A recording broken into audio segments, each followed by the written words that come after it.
तो आपने देखा कि किस तरह हमारे लाइफस्टाइल चेंज के कारण आज ये बीमारी हमारी यंग जनरेशन को बहुत तेजी से अपनी ओर जकड़ रही है। तो इसी विषय पर आज चर्चा करेंगे हमारे एक्सपर्ट से, जो कि हमारे साथ स्टूडियो में मौजूद हैं डॉक्टर एस कुमार गुप्ता, जो कि MD DM है चंडीगढ़ से। तो दोस्तों, इस चर्चा को आगे बढ़ाएंगे, लेकिन आपको बता दें कि ये फोन इन प्रोग्राम है। तो अगर आपके मन में अस्थमा से जुड़ा कोई भी सवाल हो तो आप बेझिझक हमें कॉल करके डॉक्टर से सीधे बात कर सकते हैं। तो आइए इस चर्चा की शुरुआत करते हैं। नमस्कार डॉक्टर साहब। नमस्कार जी डॉक्टर साहब, सबसे पहले तो हमारे दर्शकों को ये बताइए कि आम भाषा में दमा यानी अस्थमा है क्या? सोनम, ऐसे जो दमा या अस्थमा जिसको हम कहते हैं, उसका मतलब होता है जो हमारी श्वास प्रणाली है उनमें जो बेसिकली श्वास प्रणाली का जो वो भाग जिसके थ्रू ऑक्सीजन हम हवा लेके नीचे फेफड़ों तक पहुंचाते हैं, उनको हम ब्रोंकाई कहते हैं। तो उनमें सिकुड़न आ जाती है, और ये जो सिकुड़न होती है ये टेम्परेरी सिकुड़न होती है, जो या तो दवाई से ठीक हो जाती है या अपने आप भी ठीक हो जाती है। सर, इतनी तेजी से ये प्रॉब्लम हमारी खासकर इंडिया में बहुत ज्यादा बढ़ रही है, इसके पीछे मेजर कॉज क्या है, क्या कारण है इसका? जैसे आपने अभी विजुअल में भी दिखाया है कि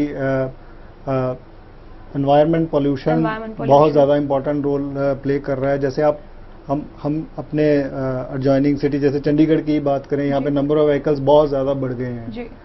इसके अलावा खान पान में बहुत ज़्यादा बदलाव आ गया है। जैसे अभी आपने दिखाया कि जो फास्ट फूड का बहुत ज़्यादा ट्रेंड चल गया है। फास्ट फूड में बहुत से कुछ ऐसे प्रिजर्वेटिव डाले होते हैं जिनसे लोगों को एलर्जी हो सकती है, खासकर अजीनोमोटो एक जो फूड को एक फ्रेश लुक देता है, that is a very important allergen. उसमें सोडियम मेटाबाइसल्फाइट होता है और बहुत स्ट्रॉन्ग एलर्जन है। इसके अलावा पोल्यूशन, और आपने जैसे भी बताया विजुअल में भी कि बच्चों में ये प्रॉब्लम बहुत ज़्यादा बढ़ गई है जी, तो बच्चों में खासकर और क्योंकि आजकल खान पान में बहुत ज़्यादा बदलाव आ गया और बच्चों में मोटापा भी बहुत बढ़ गया है। तो अभी एक रिसेंट लेटेस्ट रिसर्च में पता चला कि जिन बच्चों का वेट ज़्यादा है उनको अस्थमा का रिस्क ज़्यादा रहता है। तो वो भी एक इनडायरेक्टली फूड का इनडायरेक्ट इफेक्ट हम कह सकते हैं जी। तो जिस तरह आपने कारण बताए, वैसे ही कोई लक्षण ऐसे हैं जिनसे एक व्यक्ति अंदाजा लगा सके कि हाँ, उसे अस्थमा की शिकायत है, ऐसे कुछ खास लक्षण?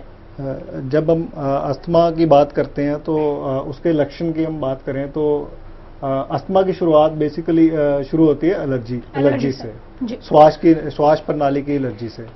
और जो श्वास प्रणाली की एलर्जी होती है उसमें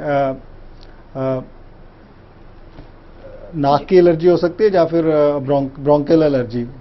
नाक की एलर्जी में तो आपको सिर्फ जैसे नाक से छींके आना, नाक से पानी बहना और नाक का बंद हो जाना, ये लक्षण हो सकते हैं।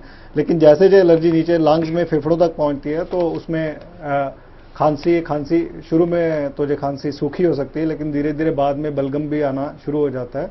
खांसी के अलावा चेस्ट में टाइटनेस, जहाँ श्वास चढ़ना, चलने फिरने पे श्वास चढ़ना, जहाँ जब कभी एक्यूट अटैक हो तो बैठे बैठे भी श्वास चढ़ सकता है मरीज को जी। इसके अलावा छाती में से सीटों की आवाज़ें, विस्लिंग साउंड अक्सर सुनने को मिलती है। और ये सिम्टम अगर आप पैटर्न पूछें तो कुछ लोगों में जो सीजनल पैटर्न ही रहता है जी। कुछ लोगों को ये प्रॉब्लम सिर्फ सीजन चेंज होने पे होती है, जैसे सर्दियों में होती है, और बाकी सारा साल वो बिल्कुल ठीक रहते हैं। लेकिन कुछ लोगों में ये प्रॉब्लम सारा साल रहती है, लेकिन सीजन चेंज होने पे ये बढ़ जाती है जी। लेकिन कुछ लोगों में सारा साल ये ट्रबल रहती है और उनको कुछ ना कुछ मेडिकेशन उसके लिए करते रहना पड़ता है जी।